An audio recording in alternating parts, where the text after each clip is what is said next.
nos encontramos con Elena Neira. Ella es abogada y comunicadora y es especializada en nuevos modelos de distribución audiovisual. Es profesora de los estudios de comunicación de la Universidad Oberta de Cataluña y miembro del grupo GAME de la misma universidad. Bienvenida a Funglode, Elena. Muchas gracias, un placer estar aquí.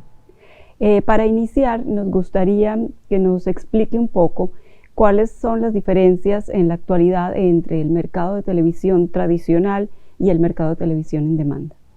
El mercado de televisión tradicional realmente ha cambiado muy poco, ¿no? Desde que surgió la propia televisión siempre se ha basado en el concepto del directo, en el concepto de una programación limitada a las 24 horas que ofrece una parrilla, en el que el individuo, el espectador, tiene que hacer el esfuerzo de adaptarse a lo que la televisión programa en el horario en el que lo programa y con la frecuencia que lo programa. El bajo demanda lo que hace justamente es eliminar todas esos inconvenientes de la televisión, permite un consumo cuando, como y donde quiera el usuario, a pesar de que en realidad el contenido que circula por ambos medios de comunicación es muy similar. Pero yo diría que la principal diferencia es que en el caso de la televisión tradicional es el usuario el que se tiene que adaptar a la televisión, y en el caso del bajo demanda funciona justo a la inversa. Y al compararlos, ¿cuál diríamos que está, ganando el corazón del público? Creo que es una pregunta difícil de responder. Lo que sí es verdad es que se está produciendo, una bifurcación de géneros muy clara. Es decir, la televisión en directo bebe de unos determinados formatos en los que la emisión en directo es algo consustancial, una retransmisión deportiva, el recuento de unas elecciones, cosas que están pasando al minuto, mientras que el bajo demanda es un terreno mucho más abonado a contenidos en los que verlo en directo no tiene ningún valor añadido, como por ejemplo la ficción, las series de televisión, las películas, los documentales. No obstante, ahora las plataformas de vídeo bajo demanda están empezando a experimentar con formatos que tradicionalmente eran muy televisivos, como por ejemplo los concursos, programas de entretenimiento, realities, que ya tienen su versión bajo demanda. Pero yo creo que la televisión donde es fuerte es precisamente en eso, en ese punto en el que conecta minuto a minuto con un espectador y le está contando en tiempo real lo que está ocurriendo. Y es a eso lo que se están aferrando las televisiones como elemento verdaderamente diferencial. Si pensáramos un poco en el dilema, comparándolo con el mercado editorial, de si el libro físico permanece o va a desaparecer y le gana el digital, ¿la televisión tradicional va en tendencia a desaparecer o va a perdurar?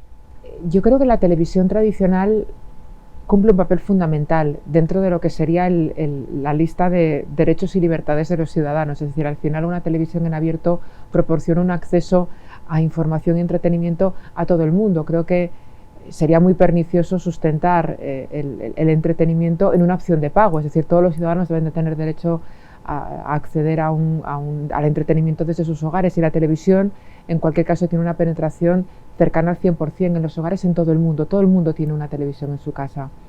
La penetración de las plataformas de streaming, aunque importante, no es tan amplia. Es un servicio que contratan algunos hogares, pero no ni siquiera todos los meses del año. Por tanto, yo creo que la televisión necesita probablemente ahora ser particularmente protegida. Es evidente que necesita un plan de fomento, sobre todo en las audiencias más jóvenes, que quizás son las que están creciendo más desconectadas de la televisión, pero a mí personalmente me da mucha pena imaginarme un mundo en el que no haya televisión, porque creo que la televisión es muy necesaria y permite cierta democracia en el acceso a los contenidos que una versión de pago no garantiza, por supuesto. En el terreno del video en demanda hay un gran líder que es Netflix. Y usted se ha especializado en estudiar y analizar este caso. ¿Cuál es el secreto del éxito, y el modelo en el cual se basa Netflix? Curioso que menciones a Netflix, porque justo ahora el CEO de la compañía, Reed Hastings, presentaban hace nada resultados del segundo trimestre, y justo él auguraba que la televisión se iba a morir de aquí a una década. Yo discrepo, pero él se mostraba como muy confiado en que las televisiones no iban a sobrevivir una década más. En realidad el modelo de negocio, la propuesta de valor de Netflix es una propuesta de valor muy sencilla. Lo que hizo Netflix fue coger la televisión, empezando por el modelo televisivo, y eliminar todas aquellas cosas que resultaban muy antipáticas del modelo televisivo, es decir, la publicidad, la necesidad de tener que ver el programa a la hora y el día que un programador te decía, el hecho de tener que esperar una semana para poder ver tu serie favorita.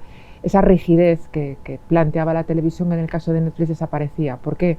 Porque Netflix se presentaba como un catálogo virtualmente infinito, muy abundante, al que tú podías acceder 24 horas al día, al que podías acceder desde multitud de dispositivos y en el que tú te confeccionabas tu menú. Es decir, el prime time de la televisión en el caso de Netflix no existe, hay un my time. Tú decides a qué hora empieza tu prime time en tu casa, tú decides cuánto dura tu experiencia televisiva o cinematográfica, cuántos episodios ves de una sentada. Y yo creo que esa en el fondo es una idea de negocio muy sencilla, sencillamente hacer que la persona controle la televisión y no obligar al usuario a que se adapte a ella, a partir de un módico precio. Y lo cierto es que fue una idea que funcionó a pesar de la perplejidad de mucha gente, de la perplejidad de muchos profesionales de la industria que no entendían cómo alguien apostaba por Internet en un momento en el que Internet era sinónimo de piratería, en el momento en el que nadie quería pagar por contenidos digitales.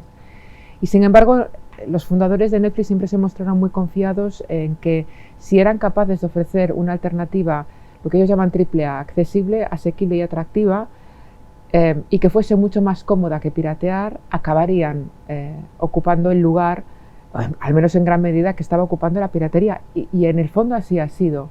Así que realmente la idea de negocio de Netflix no es una idea particularmente sofisticada, es una idea muy sencilla, que es sencillamente hacer más cómodo algo que en parte era muy antipático, que era ver la televisión. ¿Cómo ha beneficiado el surgimiento de estas plataformas de video en demanda a los productores audiovisuales, guionistas, directores, en fin, a todo este mercado? Bueno, indudablemente lo que ha pasado con el mundo de la suscripción, el mundo de la suscripción genera unos flujos de demanda y de oferta que están muy por encima de una televisión. Una televisión evidentemente tiene una limitación temporal, tú no puedes emitir un programa más allá de las 24 horas del día, es decir, no puedes simultáneamente en la misma cadena emitir varios programas. En el caso de bajo demanda ocurre justo lo contrario, tienes un menú virtualmente infinito y por tanto, si tú quieres que la gente esté pagando la tarifa, que es lo que te interesa, mes a mes, tienes que proporcionar una gran cantidad de contenido. En general lo que ha pasado con las plataformas es que han tenido, sobre todo las que se metieron a producir contenido, elevar el volumen de producciones. Eso yo creo que ha sido, como norma general, y salvo casos muy puntuales, ha sido muy positivo para el tejido creativo y el tejido de la producción. ¿Por qué? Porque ha habido mucha más demanda de producto.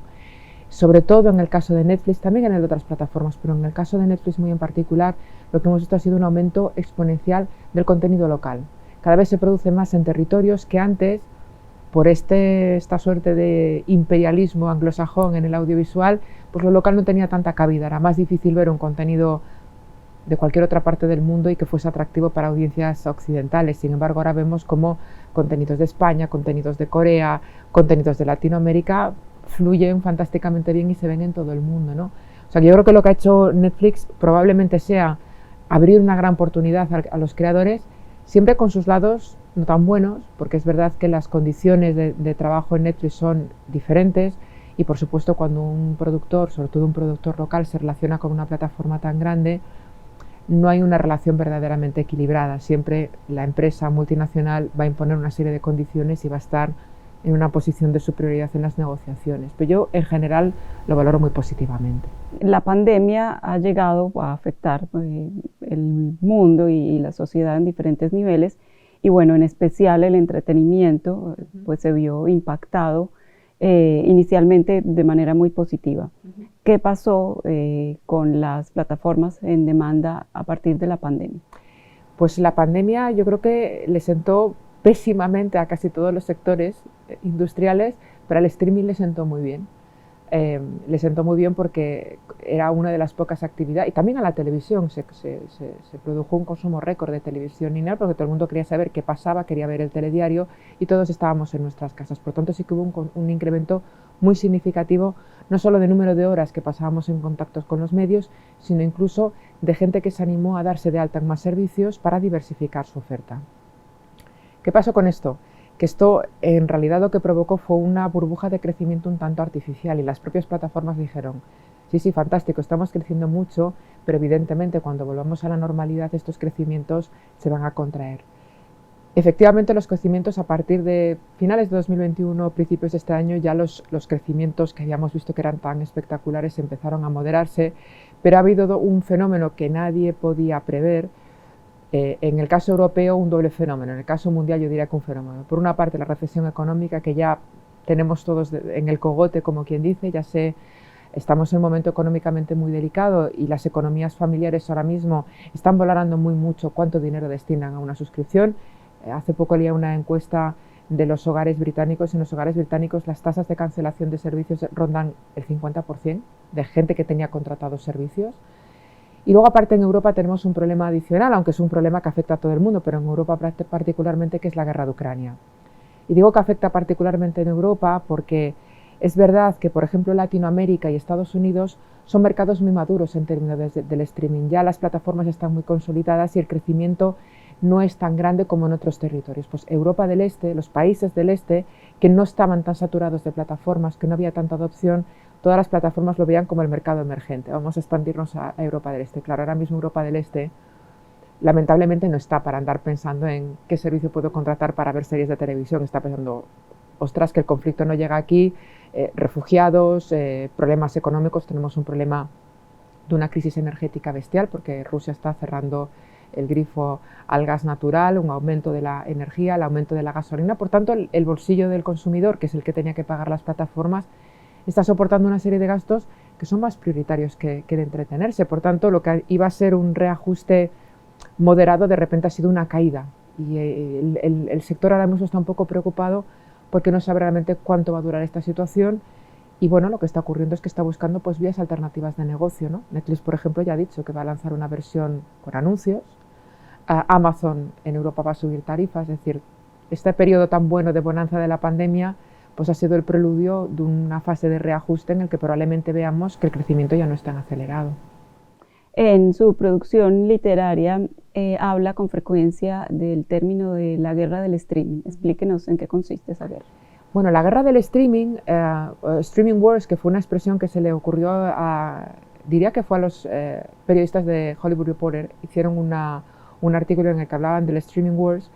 Realmente marca el momento en el que pasamos de una época en la que en el negocio del streaming estaba virtualmente monopolizado por Netflix y por Amazon, que operaban prácticamente en solitario y compraban contenido de las majors de Hollywood, al momento en el que las majors de Hollywood de repente se echan las manos a la cabeza y dicen, ¿qué estamos haciendo?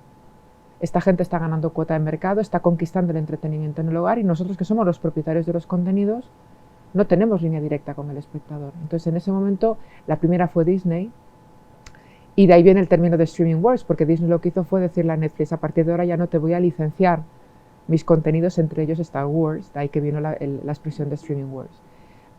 Y es básicamente esto, las majors de Hollywood, que durante un montón de tiempo no habían tenido ningún tipo de inquietud ni ningún tipo de interés en dedicarse a esto del streaming, porque se percibía como sinónimo de piratería, de que era un negocio ruinoso. No les faltaba razón, porque es un negocio difícil. Hacían mucho dinero con los estrenos cinematográficos, tampoco tenían ninguna necesidad de meterse en el negocio del streaming. Deciden todas de golpe, porque esto es en un plazo como de 2 años y medio, Warner, Universal, Disney, Apple incluso también decide lanzar su propia plataforma, CBS, Viacom lanzando Paramount Plus, es decir, de repente todas las compañías tradicionales deciden lanzar una plataforma y ahí se genera la guerra del streaming, donde antes había 2, ahora hay casi 8 plataformas que intentan conquistar el mercado mundial, ¿no? Y ese es lo que origina la expresión de esa guerra del streaming. En uno de sus artículos habla de la gran cantidad de contenidos que se han tenido que producir para poder satisfacer la necesidad de todas estas plataformas de streaming. Y entonces se habla también de que, bueno, es una gran ventaja, pero también de alguna manera es una tragedia para muchos contenidos que se quedan como en el olvido. ¿Cuál cree usted que sería como los puntos claves, las claves para que una historia se logre conquistar el corazón de la gente y logre el éxito en estas plataformas? Fíjate que cuando uno creo, yo no estoy estoy más especializada en la rama industrial, no tanto en la de los contenidos, pero creo que todos tenemos la sensación de que llega un contenido en el que tienes muy claro que esto tiene que funcionar porque tiene todos los ingredientes y de repente no funciona. Y todos los ejemplos de éxito que hemos visto recientemente, curiosamente, son ejemplos de estrenos que no han tenido ningún apoyo de las plataformas. Si pensamos en Netflix, que es la más mainstream, es la plataforma con más penetración en el mercado, Evidentemente Netflix ha promocionado mucho Stranger Things, que es su programa fetiche, pero dedicó exactamente $0 a promocionar El Juego del Calamar, que es su programa más visto hasta la fecha. Tampoco dedicó dinero a promocionar Queen's Gambit, el Gambito de Dama, ni tampoco Lupin. Es decir, que programas sí que tenemos muy claro que tiene mucho que ver con personajes que conecten con la gente, con historias de superación, con contenido amable. Esto en la pandemia se notó mucho, la gente se inclinaba a historias particularmente feel good, porque estábamos tan tristes y tan hastiados de la pandemia que buscábamos contenidos que nos animasen. Yo creo que lo importante en general para un contenido para destacar es conectar con la audiencia a un nivel muy emocional y muy profundo. Y lo que todos los showrunners de éxito, los que son los padres de los programas que están en nuestros corazones, como Friends, como Lost, como Twin Peaks, siempre te dicen, tienen que ser personajes verdaderamente tridimensionales, personajes con los que tú llegues a empatizar, personajes que te importe realmente lo que les está pasando. Y aún así te encuentras con casos de programas absolutamente maravillosos que pasan sin pena ni gloria sencillamente porque quedan completamente sumergidos por este tsunami de estrenos que hay cada fin de semana. Pero yo diría que la clave es esa, es intentar pensar en la profundidad de los personajes, y creo que estamos en una fase de historias amables, que los dramas, los thrillers, el true crime, que también el true crime tiene un punto morboso, pero sobre todo las historias amables. Ahora mismo es lo que está en una tendencia más al alza. Cuéntanos un poco, Elena, la razón de tu visita a Funglode. ¿Qué proyectos estás desarrollando? Pues mira, el proyecto que establecimos con Funglode, sobre todo parte de una iniciativa que tiene la vocación de proporcionar herramientas a la gente que se dedica al sector con independencia del área, ya sea el área de creación, el área de producción, el área de desarrollo, herramientas para que entiendan no solamente la parte creativa de la industria, sino también la parte industrial. Porque es verdad que hacer cine y hacer televisión es algo muy relacionado con la cultura, pero también es un negocio, o debería aspirar a ser un negocio. Aquí en República Dominicana tienen un sistema fantástico de subvención de proyectos que permite que los proyectos sean realidad, pero tal vez la asignatura pendiente es conseguir una comercialización óptima de los proyectos y que los proyectos lleguen a la gente, conocer a las audiencias, saber cómo promocionarlos, saber cuáles son los mercados de venta, saber conectar con las plataformas, es decir, pensar en que una película es mucho más que un concepto artístico, que por supuesto lo es, sino también es un contenido que es susceptible de viajar a otros territorios y de generar beneficios, ¿no? Y de generar una carrera provechosa para las personas que están involucradas. Y a partir de ahí se estableció pues, una conferencia inaugural y 2 talleres. Hoy hacemos el segundo de ellos, en el que hemos explicado pues, desde la parte más pragmática de cómo preparar una propuesta para que sea atractiva, pensando muy bien quiénes son los clientes, a una parte más práctica, que es la que abordaremos en el taller de hoy, más relacionada con el marketing, cómo podemos promocionar, qué es lo que hay que tener en cuenta cuando se promociona un título, y sobre todo una cosa que yo creo que es muy necesaria para productores o realizadores debutantes son pues, esas herramientas de marketing do it yourself, cuando no tienes demasiados recursos, que te ofrecen las nuevas tecnologías para promocionar tu película sin que tengas que invertir demasiado capital. Ha sido hasta ahora una experiencia súper provechosa y queremos sentar las bases pues, para que este proyecto académico y formativo de desarrollo de competencias de la gente que se dedica a esto pues, se vaya ampliando y que la industria sea más competitiva, que yo creo que es lo que queremos todos, ¿no? Para el audiovisual nacional. Bueno, pues muchísimas gracias, Elena, por tu tiempo, por las respuestas y bueno, por venir a Funglode y a la República Dominicana a compartir tus conocimientos. Un placer, de verdad que sí. Muchas gracias.